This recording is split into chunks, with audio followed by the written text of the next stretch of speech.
Walrus Audio wanted me to review their latest Canvas Power pedal power supply series. And I thought it would be really useful if I compared this to some of the cheaper options available on the market. So not only do I have this, I've also got a bunch of alternative power supplies to test against this. And quite honestly, this is the video that I wanted to watch and I couldn't find one that already existed, so I'm making my own right now. In this box is the Canvas Power 8, but I also have every other one, including the Canvas Power 22. So I'm going to put every power supply through 5 different tests to see which one is the best choice for you. Number 1 is the noise and hum test. How much extra nasty noise does that power supply introduce into the signal chain when it's powering my pedal and or pedals? Number 2, the load test. How many pedals can it power and how much juice can it give? Number 3, the voltage stability test. What happens if you hot swap pedals on the go, as I often do? Number 4 is the build quality, the durability, and other factors such as size and weight. And number 5 is price and value, which are 2 different things, because just because something's cheap doesn't mean it's bad. And just because something costs a bit more money doesn't mean it's the best choice for you. So the signal chain is this Strat plugged in to the 45 caliber, and then that's plugged into the Fender Deluxe Reverb, which you're hearing through the Capture X. Those things are going to stay the same in this test. The only thing that's going to change is the power supply that's supplying the pedal with power. I really hope you find this useful because I'm genuinely intrigued to see what's going to happen. Maybe nothing, but I suspect something.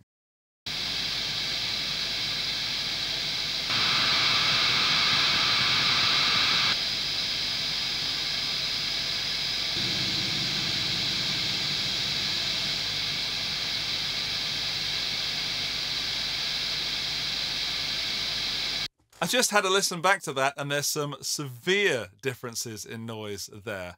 And I'll make sure this video has chapters so you can skip back to any tests and hear them as many times as you need.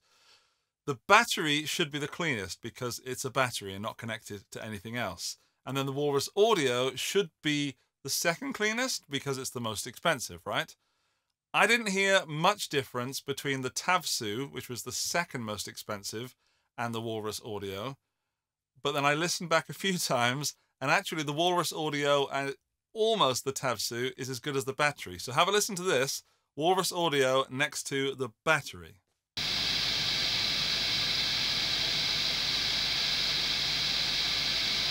So that's obviously a very simple test, and no, I don't really use my 45 caliber pedal like that.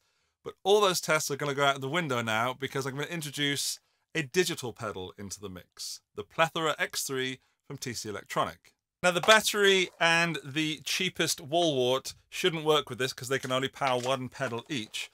But the Donner regulated AC/DC adapter comes with the dreaded daisy chain. So I'm going to use that with these 2 supplies and then put it on there to see if anything works and what kind of noise we get. Actually, for good measure, let's put the Walrus Audio Canvas tuner in there as well.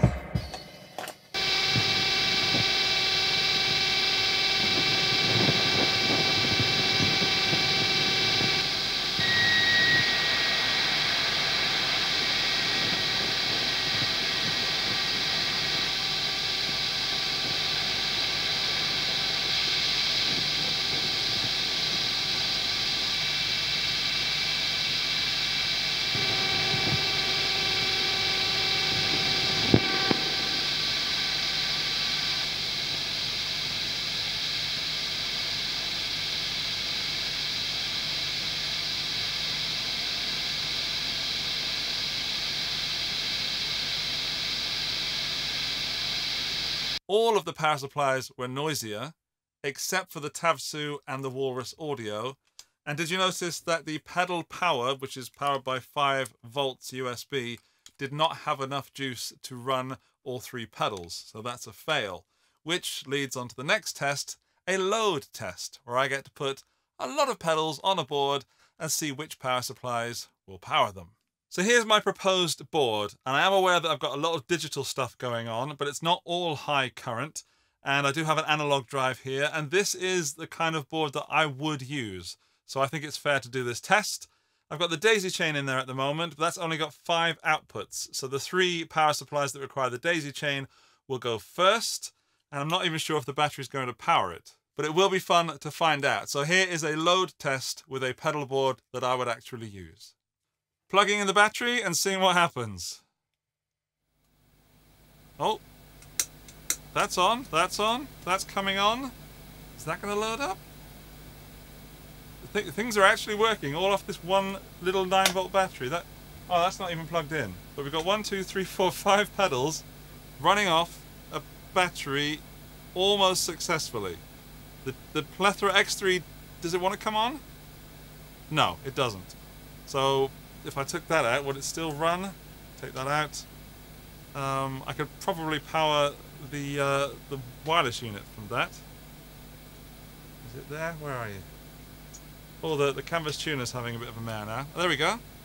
Now that's done a lot better than I thought it would, but the question is, how long would the battery last for, and does it actually work as a pedal board? Let's find out. It seems I'd need to go into the back of the canvas tuner, so let's try that.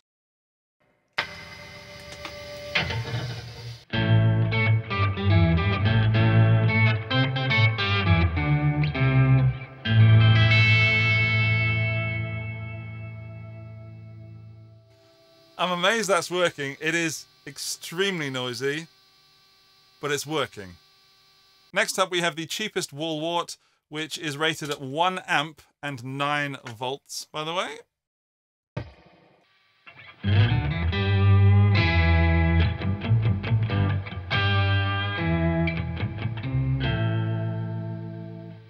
I wouldn't want it on a recording, but you could get away with that live, just. But yeah, I don't know if I trust that or not. This is the Donna, which is also rated at 1 amps at 9 volts, and it should be less noisy because it's got a filter there. Let's find out.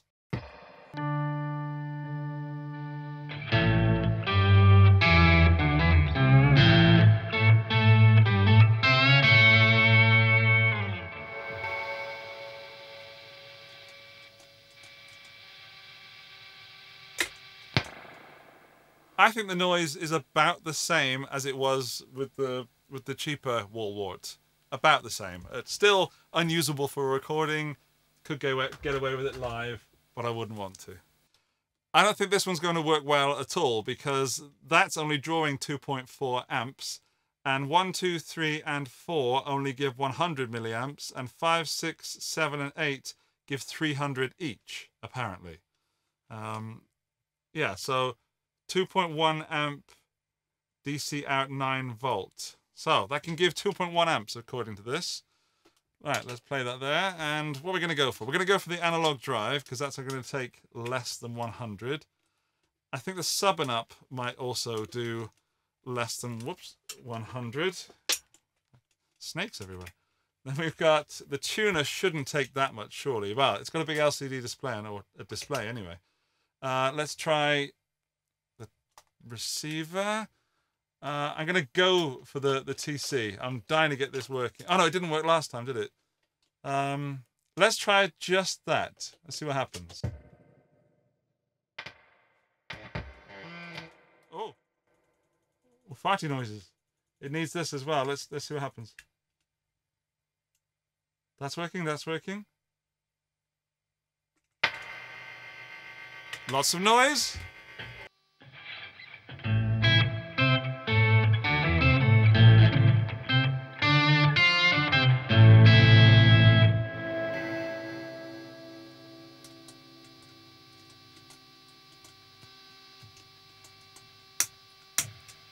I'm honestly surprised that it's working. Oh, the wireless unit's not working. Maybe if I put that in... Which one's the wireless unit? That one. Put that one in 300. No.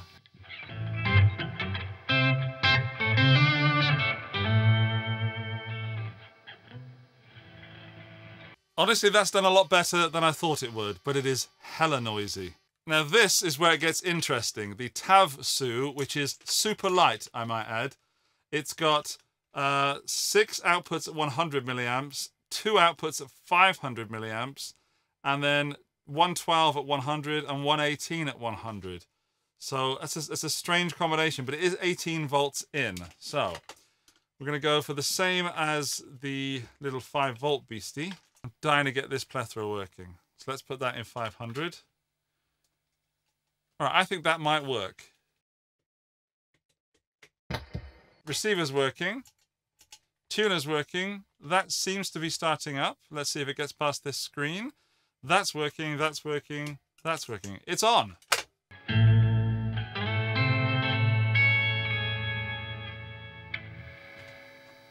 It's working, and the noise level is still, there's that digital noise. And then there was a boom, but oh, the Riptide doesn't like that. So the Riptide is, all right, so that doesn't work.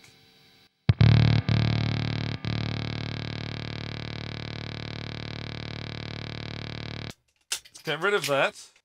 So now we're going to try the apparently super duper Canvas Power 8, which of course is the most expensive and has 8 outputs, hence the name, but every output is rated at 500 milliamps. So it doesn't matter which one we plug into, but here we've got 2 voltage selectors and they're both at 9 volts. And this should power everything. What have I missed? There, that one. There, so it doesn't matter what I plug in because that should be, yeah, it doesn't matter. They're all 500 amps, milliamps, I beg your pardon. Wow, even the Ed Sheeran pedal is working. So that's everything is being powered by the Canvas Power 8. And let's turn that off. There's no noise. Or there's an acceptable amount of noise.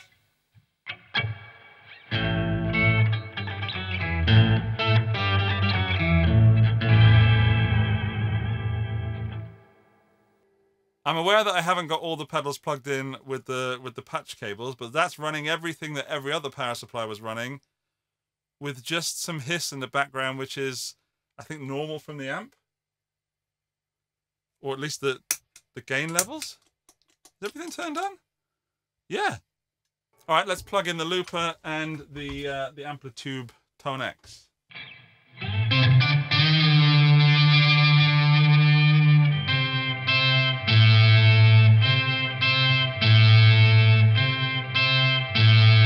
That test wasn't really surprising until we got to the Canvas Power 8. But we'll talk about that in a bit, because now I want to do the voltage stability test to see how many volts each pedal is actually getting. We're going back to the battery and the daisy chain for a moment. The battery is kicking out 8.3 volts, which is not a surprise that it's under 9, because it is not a new battery anymore. Let's plug in this. And then what I'm going to do is add a pedal at a time. So this should also be, this is fiddly. This should also be 8.3 volts because I've just added the daisy chain. No draw on that. There we go, 8.3, right. Now let's add the canvas tuner. And that should come on, I would hope. Now we're kicking out 8.1. I think I'm doing this the right way, by the way. I'm just assuming that as I add things, the number is going to decrease. So let's get tasty. Let's add a few things at a time. There we go, and then that should be below 8.1, 6.8. Okay, so definitely not 9 volts per pedal. And then what's the final one? If we add that one in and turn everything on, we're getting 6.6. So 6.6 volts across all of that. So this is why some of the pedals were misbehaving, because they weren't getting the voltage they require. Let's move on. Next up is the cheapy wall wart without a filter on it. So without anything plugged into it, we are getting 8.9. So pretty close to 9 volts. And now, where's the end of that daisy chain doofer? There it is. No, it isn't. It's there. Let's plug that in there and see what we're getting once I plug all the pedals in. Also 8.9. So voltage-wise, we're still doing well there. That's good news, and I expect the same for the Donner power supply, the slightly more expensive one with a filter. In it goes, and let's test it. I'm hoping for 8.9 again. 9.4. Okay. That's a surprise, or not really a surprise, but just to show those two wall warts are not equal, even though they say they are on the label. Let's plug some pedals in and find out what it says now. Come on, baby. There we go.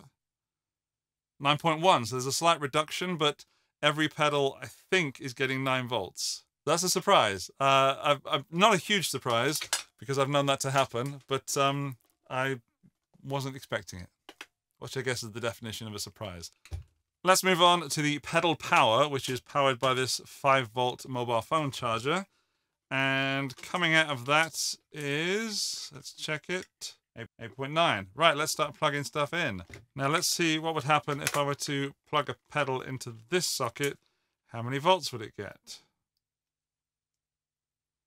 7.8.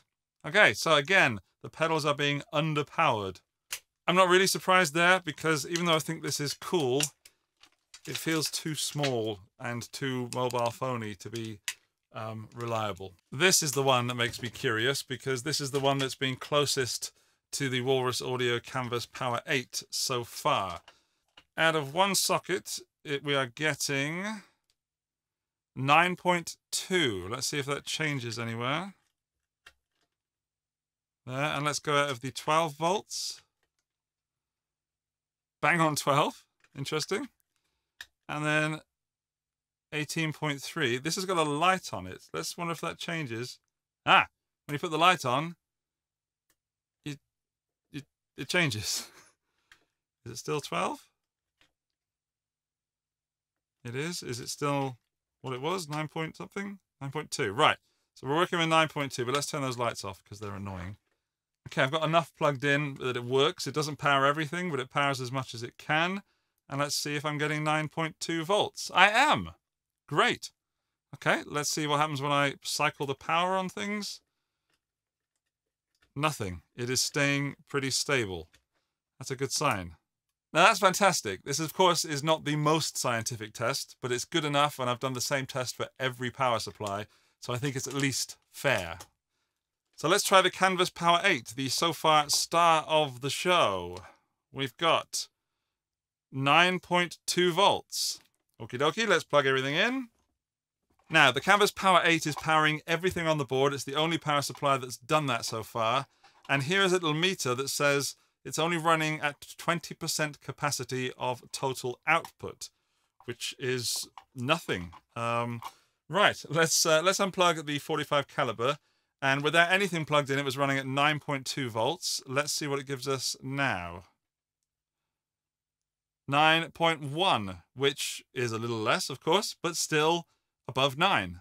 Good sign it didn't fail the final techie nerdy test. I'll just cycle some pedals. Let's cycle that one. That one seems to be a bit naughty. No, stable at 9.1. It's all good. Right, happy with that. The next test won't take long. It's weight and size. Let's start with the battery and the adapter. It's so light, it doesn't even register. The cheapest wall wart, the same story. The Donner power supply, also so light it doesn't register.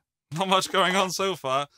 The pedal power, which I'm going to measure this as well. Oh, something almost registered then. No, so light it doesn't register. What about this little beastie, the power supply Tavsou? That's coming in at 300 grams. Wonderful. My scales work. And then the Canvas Power 8, which I also have to measure the power supply as well, is coming in at 650 grams, which is still acceptable. So they're all light, but which one's the biggest? Well, the battery is obviously tiny. The next one is the switching power supplies. They're tiny. Then this USB powered one, still fairly tiny. The power supply by Tavsou, medium sized. And then the largest, of course, is the Canvas Power 8. But I don't think that's a fair or scientific way of measuring things. Rather than measuring the actual size of the unit, it should be compared to how many pedals can it successfully power per square centimeter or something. So that only powers one pedal. Well, it can power several for a couple of minutes, but it's tiny, yeah. Then, of course, these ones here with the daisy chain that we shouldn't be using, they can power some pedals, let's say 4. Then this one successfully did 4 or 5. This one did a little bit more. I think it was 6 maybe. But yeah, there's slightly more. And then the Canvas Power 8 was the only power supply that powered everything successfully without any issues. And it's the biggest. So somebody else who's a statistician can work out, you know, what all that means. The final test is durability and build quality. So the battery, I mean, these have been going for years. That's pretty durable. I will say, though, that is already tearing out of there, so you do need to be careful. Then we've got these. Everything here that has one of these is going to go on the same list because these are super easy to bend in. If you're in the UK and you're using a UK plug, that's a lot stronger. But in Europe, these are pretty easy to break. And I've broken some before, but just by having it in a bag and then, you know, not taking care of it, basically. My own fault, but they're not that durable. So that being said, the plastic casing, if you drop it, it should survive, I would hope. Onto this one quickly. We'll go back to that one. That one's pretty durable. I mean, I reckon I could throw that out of a window and it would still survive, as long as it wasn't plugged in to the USB-C cable, because then that would probably bend and break off. But that, pretty sturdy. Power supply, the Tavsou. Yeah, as I said, the actual adapter, not great. And this is very light and very thin metal. But if you take care of it, it should be okay. If you're going to chuck it around, it's not going to do that well. I don't think I could throw that out of a window and it would survive, which is how I'm now testing things. The Canvas Power 8. I think not only could I throw that out of a window, I think it would probably damage the ground below. Well, not quite. These switches possibly could... Oh no, they go in. Oh wow, if you push that, they do go in. I was going to say they could snap off. That probably won't. Hang on. Yeah, wow. Okay, well done, Walrus. The rest of it, there's nothing to worry about. It just probably would dent, but it's definitely thicker metal than that. And as for this, these sort of things crack in the middles, but they're going to be slightly stronger, or much stronger, than something like this, because those pins won't break off, because there aren't any pins.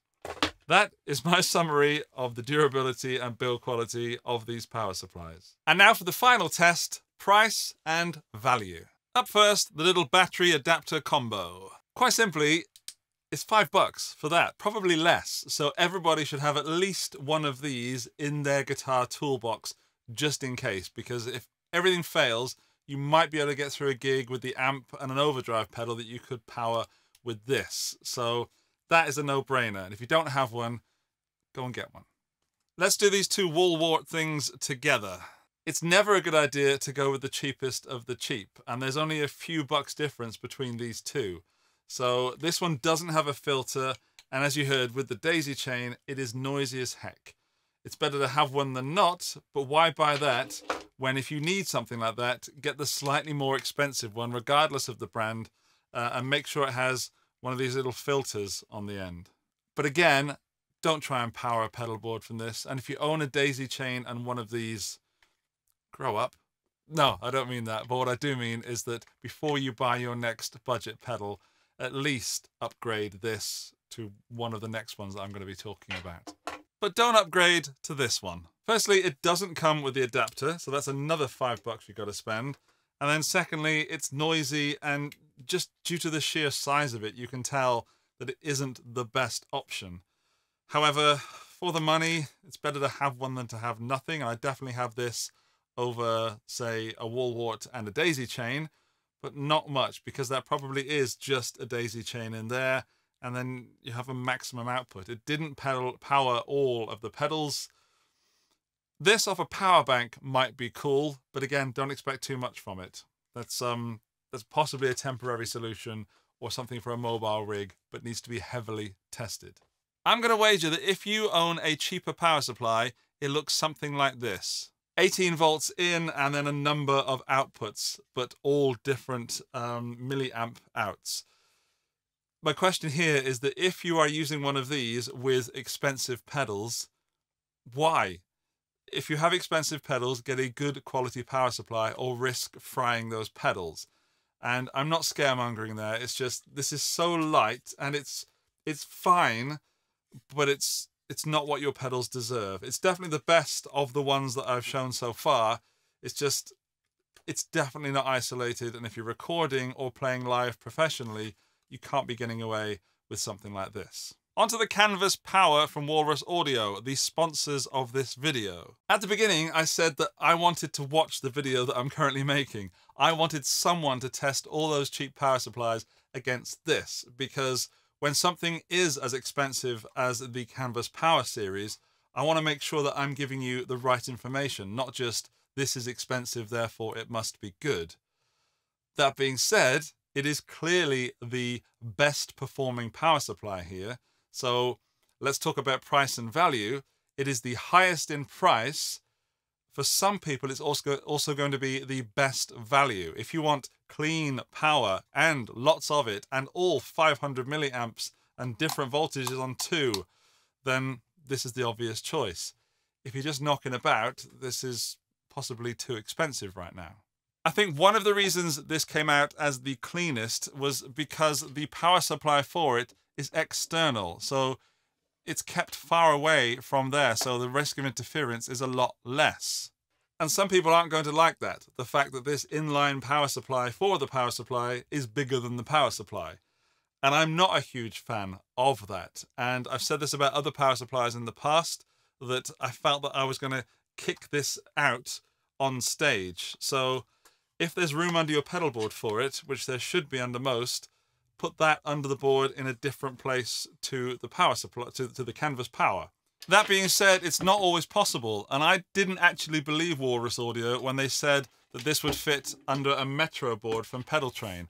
But it does, and I have zero issues with any board rocking once I've got those connectors out of there, or any problems. It does fit under there. The guys at Walrus must have put a lot of thought into having this external, and it must be because when they designed their wants for the Canvas Power series, they must have had low noise right at the top, or near the top, and having that external solves the noise problem. That being said, I don't think the Canvas Power 8 is the best value for money. I also don't think it's the Canvas Power 22, which is ridiculously powerful. If you've decided that a Canvas Power is the power supply for you, my recommendation is the 15.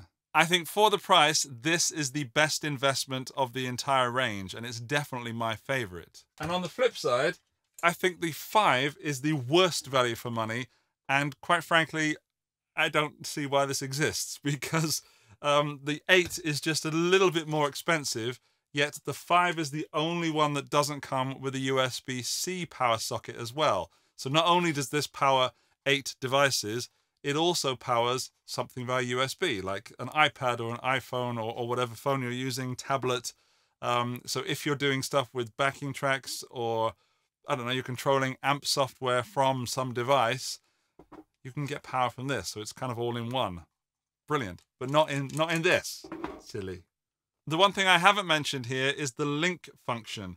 You can see just here that there's a 24 volt through, and you can get a canvas with the power supply or with a link cable like this. And you might guess from the name, but you can power just one of the Canvas power supplies and then use a link cable to go to a second one, and then keep linking on and on as your pedal board grows. But if you find yourself linking 22 and 22 and 22, then you probably have a bit of a problem with pedals. Alternatively, if you own a Chocks power supply, you can power the Canvas from the Chocks, thus expanding your Chocks. It's the same voltage, it's the same cable, it works the same. This is definitely the nerdiest video I've ever done, but I'm so glad I did it because I finally have the answers to the questions that I had at the beginning. And I hope it's helped you as well. And I can absolutely recommend the Canvas power supplies. They are the quietest, the smallest, the lightest. They just happen to be quite a bit of money. However, as an investment into your rig, it's one of the best ones you can do.